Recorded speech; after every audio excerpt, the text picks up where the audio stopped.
Hello guys, welcome to another episode of healthcAIr India. Today we'll be talking to Rajesh Vagh, who is the co-founder of Pharmatutor. Pharmatutor is an interactive platform for pharmacy students to help them solve their doubts, keep them updated with the pharmaceutical industry, and also provide them with job or internship opportunities. So today Rajesh Vagh will be answering all our frequently asked questions about artificial intelligence and how pharma professionals and healthcare professionals can get ready for that AI future. So without any delay, let's start.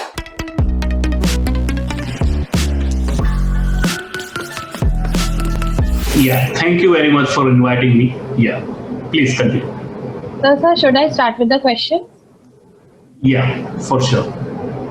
So, sir, my first question would be, we are seeing that AI is being the recent trending topic almost everywhere, and also now we see AI in almost every aspect of our life. So, do you think that India is ready to adopt AI in the healthcare industry and is ready and will be able to do it in the future? Before understanding this question, the answer of this question, you need to understand that how AI is impacting right now. You have to understand about the market size of AI. See, right now, market size of artificial intelligence, in particularly healthcare, it is somewhere around USD 5 billion. Okay, and it is expected to reach by 2026 around 45 billion. So it will going to expand almost around 9 times if you are comparing with today's scenarios. And if you understand that if any industry is growing by 9 times in just 5 or 6 years of time period, you can understand that it will going to impact at a very bigger level. Actually, common people do not realize that how they are impacting with the technology until and unless you start analyzing things. Just I'm giving you an example of internet. So before Geo came in force, have you how we were using internet? We used to have 1 or 2 GB of data, okay, for 1 month period, and that was too costly. But once Geo came, everyone's life has changed. Everyone are now online. Everyone is on Facebook, Instagram. So lifestyle, thinking of the stuff is also changed. But people are not realizing that how it is changed. Okay, so this is how AI is going to impact, and the major factor which are going to increase this AI drive is like just increasing volume of healthcare data. Now you may be aware that hospitals and government sectors are also trying to generate healthcare data. They are taking healthcare records from the patients. They are taking printouts and all. It is started in India. Okay, and along with that, growing complexity of data sets, which are also driving need for artificial intelligence.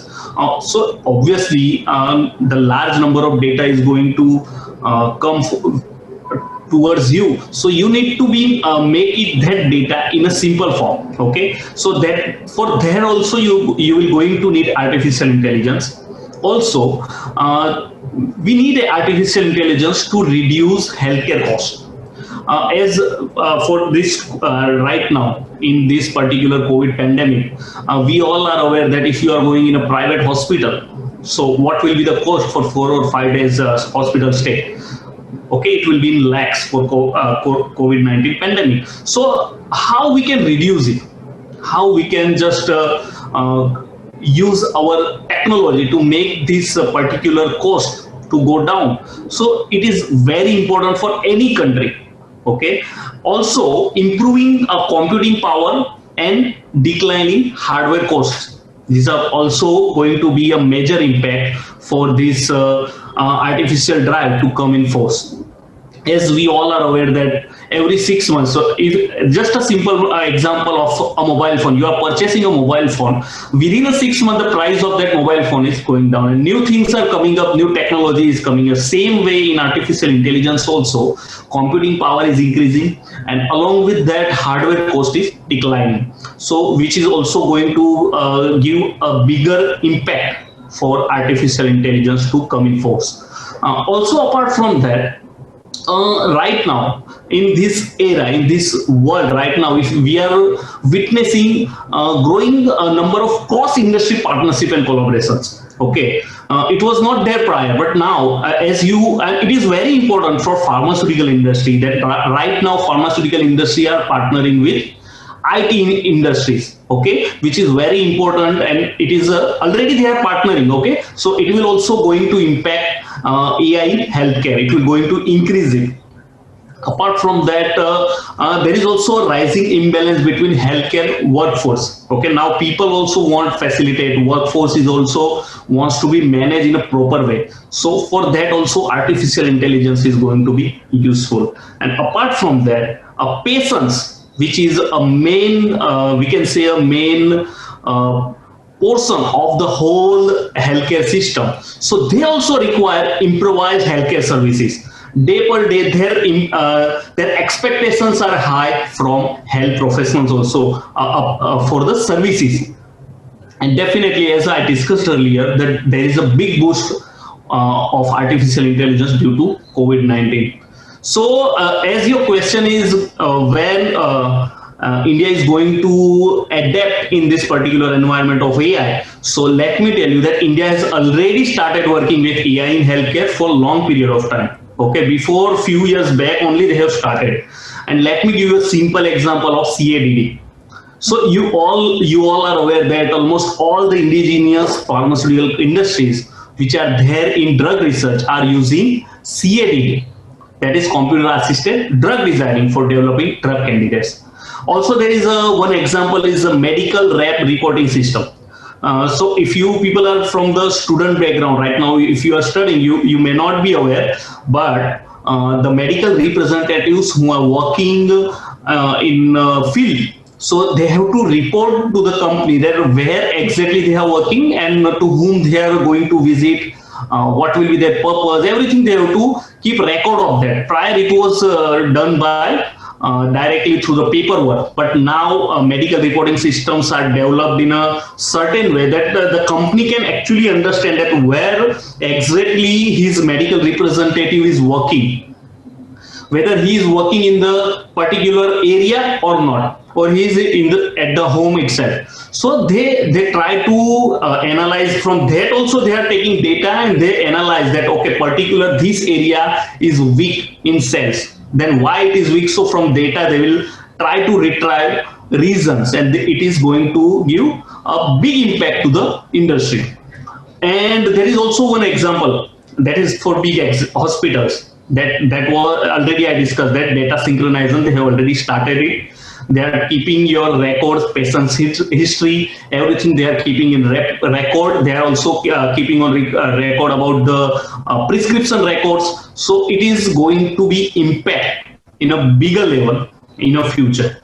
And also with this question, I also going to inform you about an excellent startup example, that is Stan Plus. Stan Plus is Hyderabad-based ambulance startup. Actually, what they did, if generally we used to say before that कि भाई इस country में pizza 30 minute में आ जाता है, लेकिन ambulance नहीं आती. But what they did, they created a system that within 15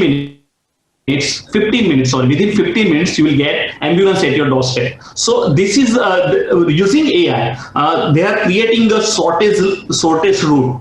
So this is how things are working right now. And the person from behind the Stan Plus is also from pharma background. And recently, a few I think a year back, they have got a funding of around more than 1 million. So this is how things are changing very rapidly. So India has already adopted in artificial intelligence environment. So Yeah. thank you, sir. So proceeding to the next question, my next question is, do you think, like, what is your opinion on whether AI has somewhere helped in combating the pandemic? If yes, how? See, definitely we can say that artificial intelligence is used in every aspects of COVID-19 pandemic. It is used from diagnostic to development of medicines, drugs, vaccines. It is also used in treatment monitoring, tracing COVID positive individuals, projection of cases, mortality, and reducing workload of healthcare workers. So everywhere, this artificial intelligence used during this COVID-19 pandemic.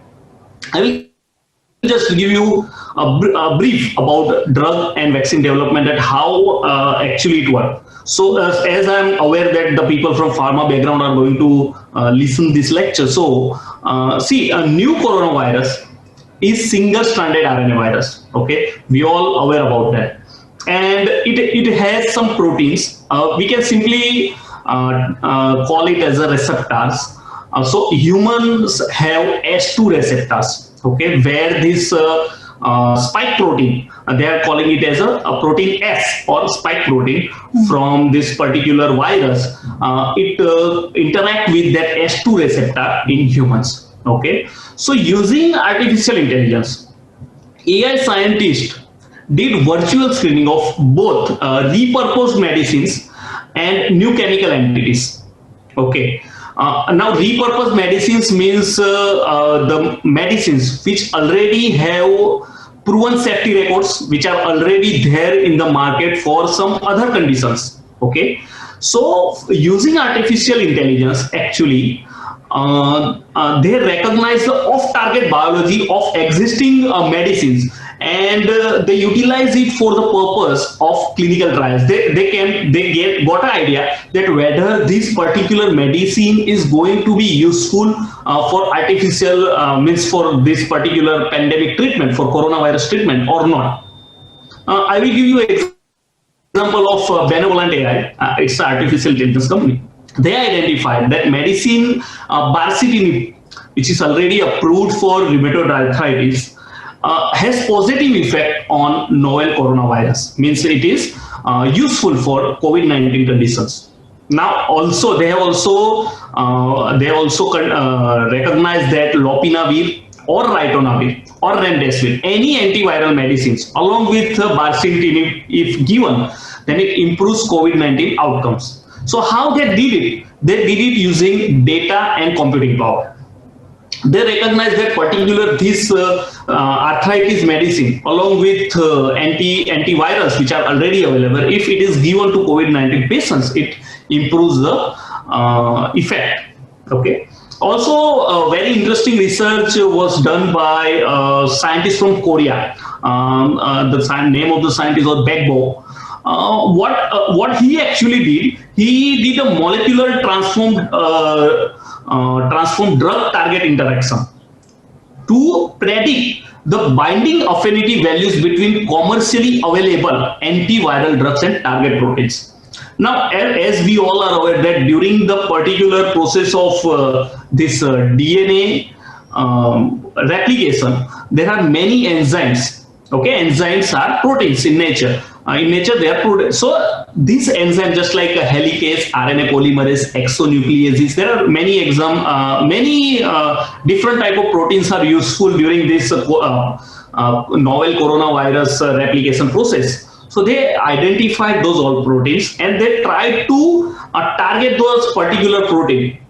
Okay, there are many options were there that they can block S2 receptors also, but actually S2 receptors are also present in heart as well as kidney, also in intestine. So if they are targeting those particular, they are putting antagonist of that particular receptor, it will going to give so many we can say reactions. Okay, these organs may got fail. So for that purpose, for this particular COVID-19 pandemic, coronavirus, they need some other ways. Okay, so what these scientists recognize, there is a drug, anti-HIV drug, atazanavir, which is approved by FDA during 2003. So this medicine had highest affinity towards this proteins which I discussed earlier. Okay, now there is also medicine Caletra, Abivis Caletra, which is already right now it is also employed in COVID-19 pandemic. So it is a combination of liponavir and ritonavir. So he predicted that the potential affinity of this novel coronavirus has helicase, and later he recognized that that particular positive result also came from clinical trials. They have sent this ABV company, they have sent some of the free samples to China to actually see the clinical trials of this particular medicine. So they found out positive results. Okay, so this is a proven record that how using artificial intelligence and data analytics, they found out that Kaletra is useful.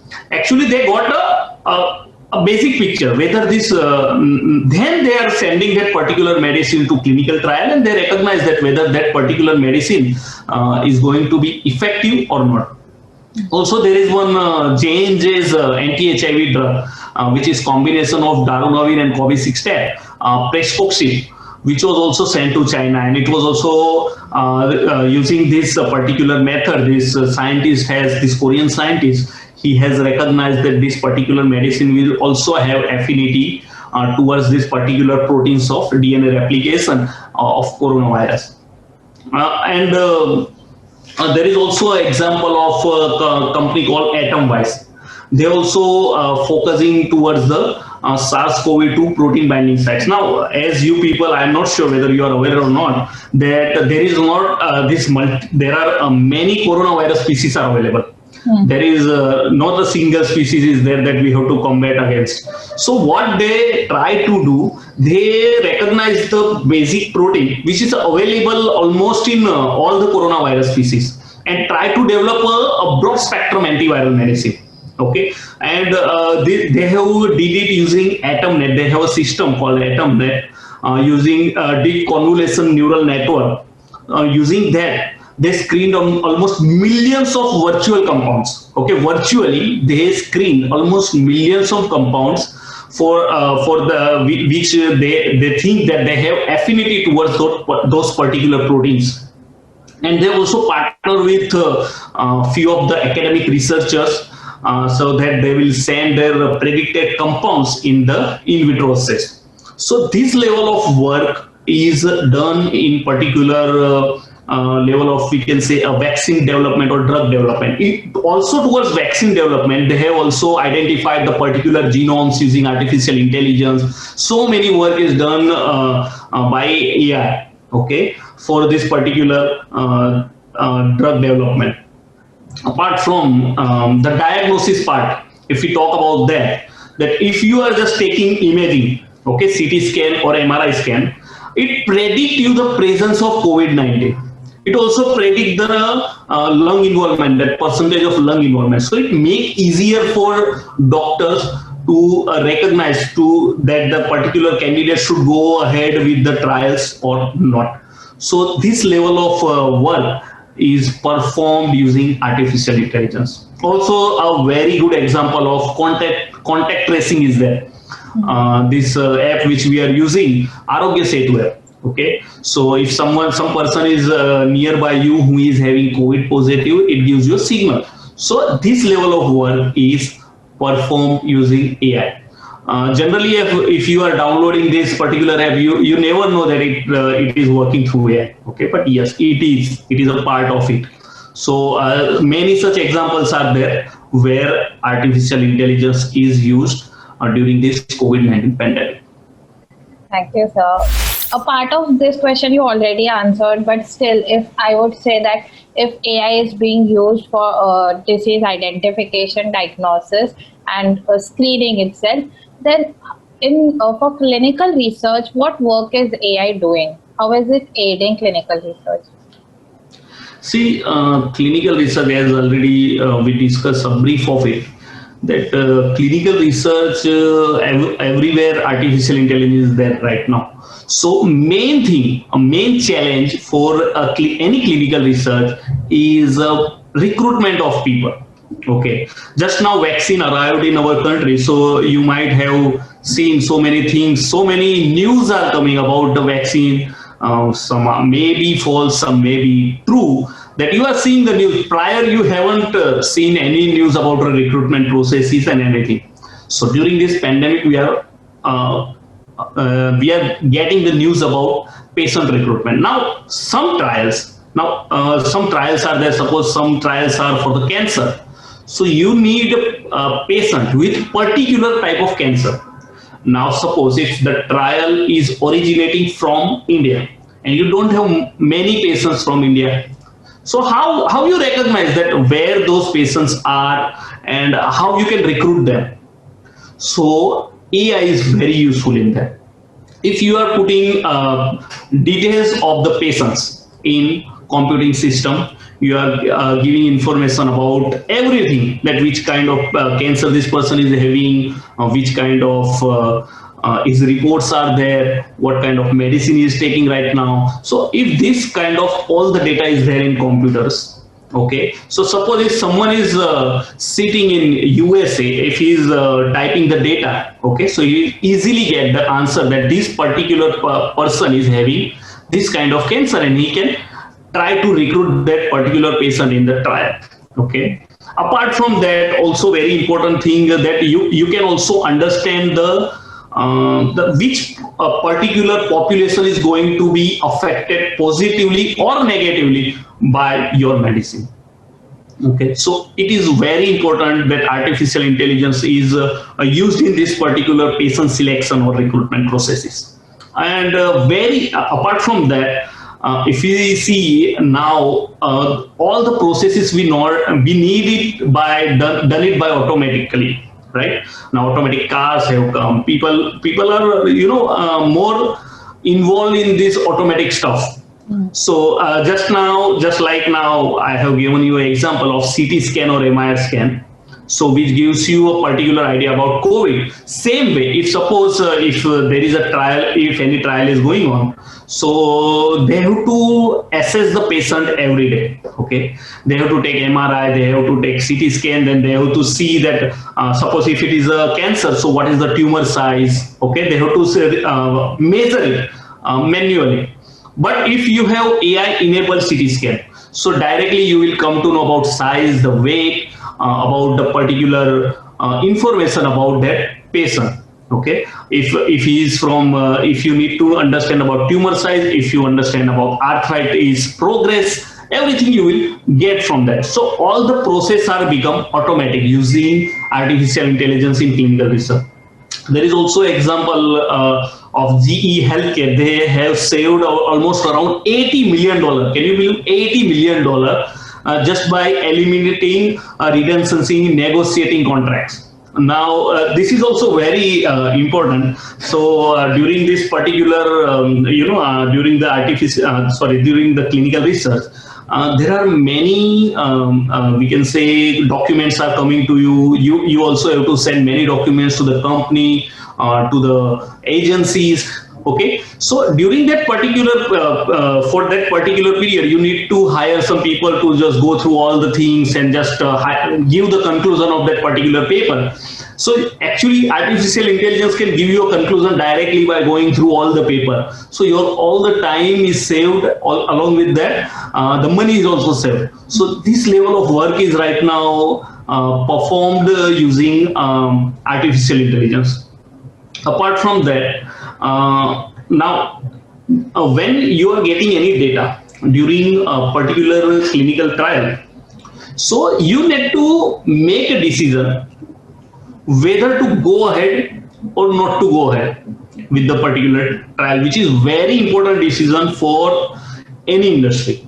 Okay, so artificial intelligence is actually helping in that particular decision to humans. It is actually not replacing humans' work. It is actually aiding, it is facilitating the human to make a right decision whether to go for that particular trial in the next phase or not. So this is very important use of artificial intelligence in clinical research. And apart from that, also a very important thing that is nowadays is performed by AI, that is endpoint detection. It detects the patterns in vast volumes of data and interpret their meanings. Okay, if you are going through, if you are getting a data of suppose 10,000 people, or if it is a small trial, then if you are getting a data of 200 or 300 people, so you for that 300 people you are getting a number of data. Okay, so what they did, so it depends on the trial, it depends on the medicine for which purpose you are going to going for the trial. So it detects, it go through all the data and interprets its simplified meaning that, okay, this is the end point, or this is the conclusion of your particular trial. So this all work is performed by artificial intelligence. Okay, so definitely AI has a very big role to play in future. Also, you can see many new things are coming in this particular domain. So, sir, as a pharmacy student myself, how should I be preparing for the AI? See, as I told you, that AI is actually for facilitating our work. It is not going to replace us.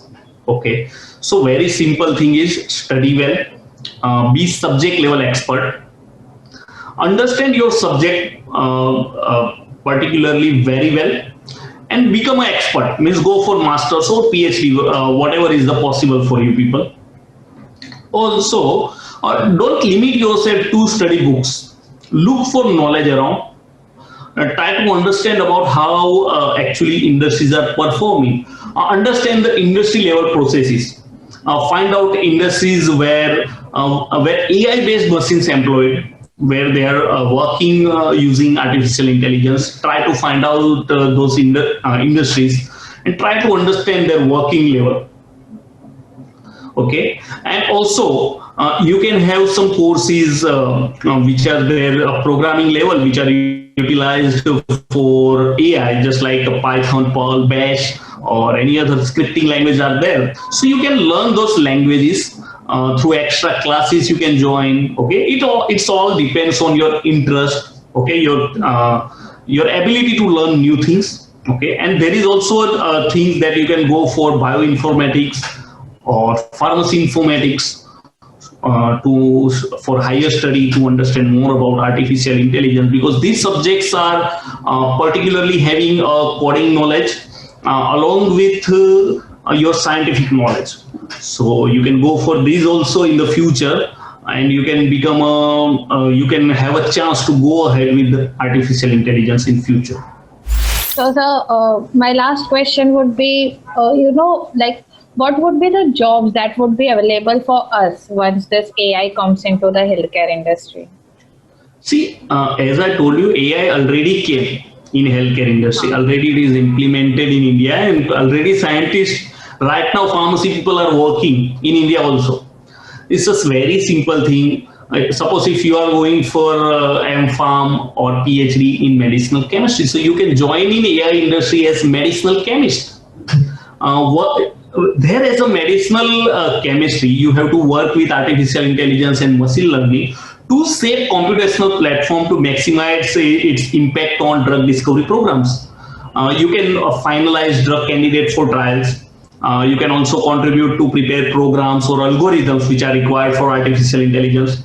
You can work with data scientists, UX, UI designers, NLP researchers, and software engineers in this particular role. So if you are going for medicinal chemistry, so definitely you can work in CADD areas and all, and you can work in that. Right now also many AI-based companies in India, AI-based companies are but specifically who are working for AI. I'm not talking about specifically pharmaceutical industries which are working or which are there in AI. I'm not talking about those industries. I'm talking about health industries which are purely in artificial intelligence in healthcare. So this type of industries are very few. Okay, so but in foreign these roles are there. People are working in that. Pharma professionals are working in that. Apart from that, pharmacists can also work as a data specialist. In data, this particular role, they have to evaluate and enter time-sensitive clinical data. So, see, clinical data is you cannot require or you cannot put any simple professional, just like a basic degree holder, to sit and just put the data. No, you need specialists for this particular things, because you also have to recognize any discrepancies are there in that particular data. If any problems are there in that particular data, you also have to identify those things. So for that particular purpose, you need specialists, means pharmacy professionals. Also during your masters and during your maybe few colleges are offering during your final years, you are publishing papers in journals, so there is a journal editorial guidelines. Same way in clinical research also there are editorial procedures, so you need to follow those procedures, and those procedures are very very hard. So you need to be well qualified, you need to have proper understanding about this particular system, particular agencies, just like FDA. If you are working in India, you need to understand about working procedures with CDSCO, the rules and regulations, and these all things are required for this particular data specialist role, and you need to be a domain expertise. Okay, so this kind of jobs are there which where pharmacists can actually work. Also, if you are a pharmacologist, definitely you can work in clinical trials, and as we discuss about clinical trials, these all roles are there, that in pharmacovigilance and clinical trials you can work along with AI system, and you can perform. With time you learn. When you are joining in the industry, definitely you may not know about these all things, but as you are progressing, as you are grasping knowledge, you are knowing and understanding about these all processes. Also, see, in India, clinical research industries are well established, and they are utilizing AI for this particular purpose, and pharmacists are hired in that particular roles. Even in, if you are aware or not, TCS, Tata Consultancy Service, they are hiring many pharmacists in pharmacovigilance, where they give them a training for particular 6 months or 1 year period, and after that they are employing them in particular jobs. Also, medical device industry is there, where pharmacy people can actually work in medical device industries also, because in medical device industry now things are very much computerized. So if mainly they are hiring healthcare professionals or physicians, but pharmacists can also work on some extent in this particular industry also, if they are creating any new type of devices. So they need proper understanding about physiology, proper understanding about the medicines, if it is some device which eluting drugs or anything like that. So definitely there are many jobs available right now also. Okay, we also hired few basic people through our platform, through Pharmatutor. We hired few of the AI based industry from India advertise on our platform also. So many jobs are available for pharmacy professionals. Definitely people can work. So you need to be a domain expert. The main thing is that you have to understand your subject properly, which is a main requirement for this particular purpose. Okay, because AI is not something different. It is actually involved in right now also AI is involved in our lifestyle. But the thing is that we are not aware, or we are not understanding the how it is working. So definitely there are many jobs are there. Yeah. Thank you, sir. That's definitely a relief. And thank you so much for this session, for updating us with all your knowledge. And because of this talk, even I am very much more excited now to learn more about AI, about all these courses, and update my knowledge. So thank Definitely, you. see, NIPER is having a course on pharmacy informatics. If any bright students are there, they can definitely join in that particular course, and they are getting good salaries also in India itself. So definitely many more opportunities will come in future as the time is passing. But right now also many opportunities are there in this particular field. Thank you so Okay. much.